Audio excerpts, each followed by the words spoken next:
a move. And now he joins us. Andrew Yang, thank you very much. So, your analysis, fewer people up there, is that the end of the analysis of why people seemed on their game tonight, or do you think it's also finding your footing?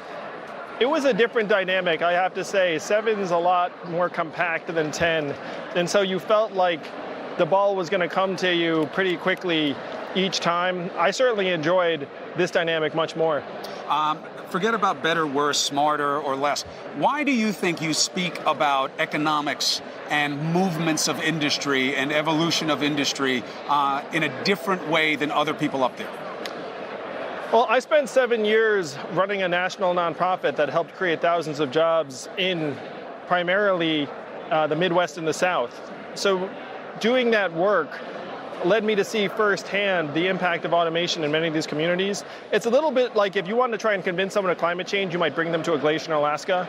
If you want to convince someone about the impact of automation, you might bring them to Detroit or Cleveland or one of those cities. So I did that work for 7 years, plus I'm a numbers guy, and the numbers are staggering.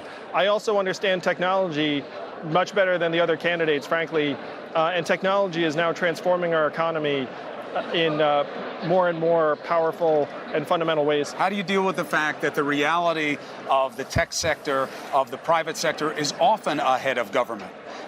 No. Oh my gosh. But it's about, you've got to speak their language, and you have to understand. Look, Schwarzenegger has a great quote on this, that he was used to getting things done in the private sector, investing, moving, and not just movies. He got in the government and he learned, I got to speak their language. I've got to build a coalition of where their heads are at on this, or there is no progress. How do you do that? Well, we all know that DC is 25 years behind on technology. We literally got rid of the Office of Technology Assessment in 1995. So we have to play catch up as quickly as possible, because with the rate of change, you can't afford to be decades behind the curve.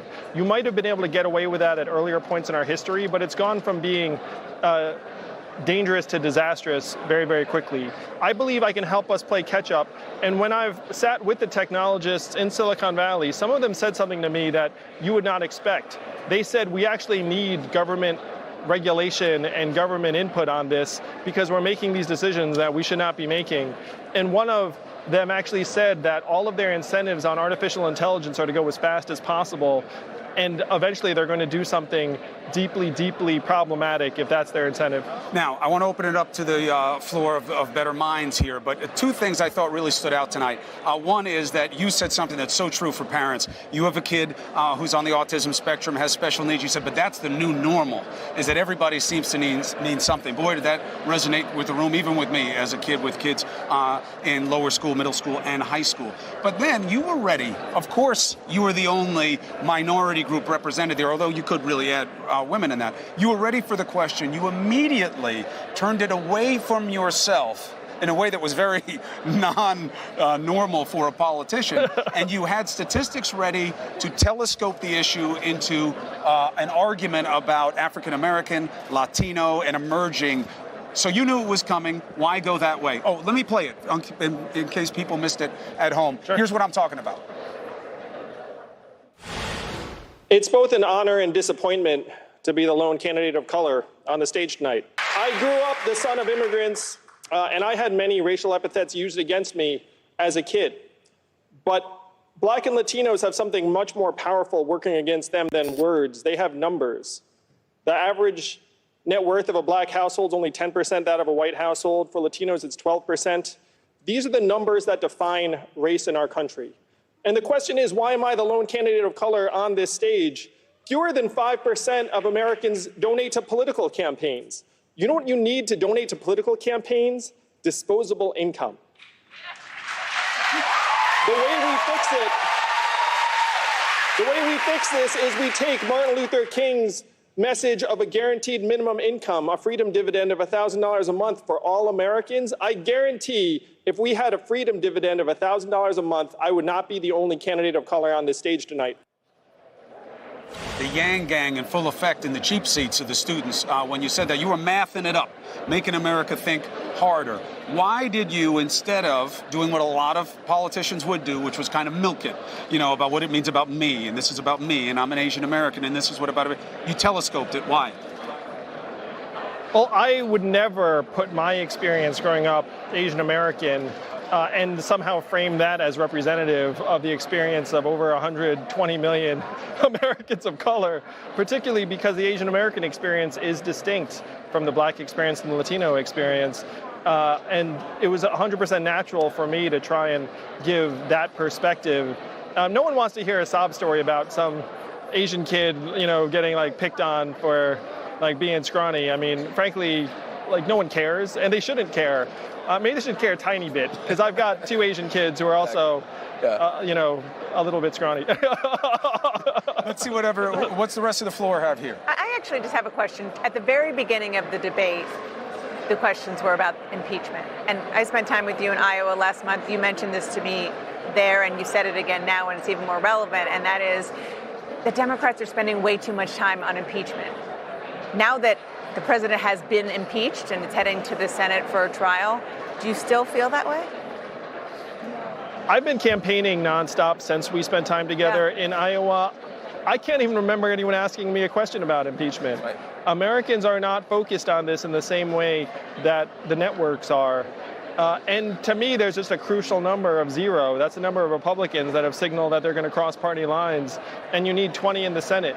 So until that number becomes greater than 0, unfortunately, this does seem like a foregone conclusion. And do you still think it's hurting your party and whomever the candidate who goes up against Trump will be? I was disappointed that I seem to have the lone difference of opinion up there, where everyone else was signaling impeachment.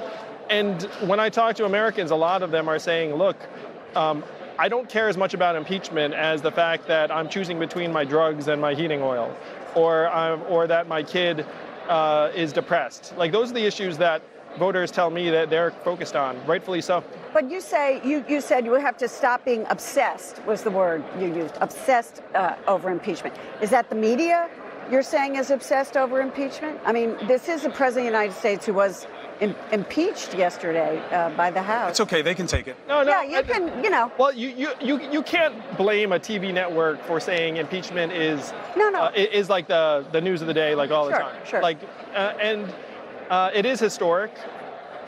As a candidate running for president, I need to be talking about things that are different from impeachment. Do you think it will affect votes of moderates who might vote Republican, might vote Democrat? I mean, do you see it affecting what I see it doing is reinforcing polarization.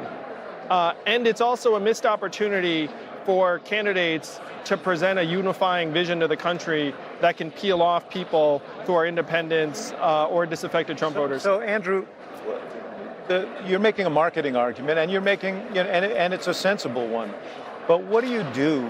I mean, there's a constitutional argument as well. And do you not pursue sort of blatant violations of the Constitution and the oath of office if there's not a interest among them in the market for it? I mean, where do you draw the line? How do you make those judgments? I am pro-impeachment. I think that Nancy Pelosi did the right thing by moving it forward.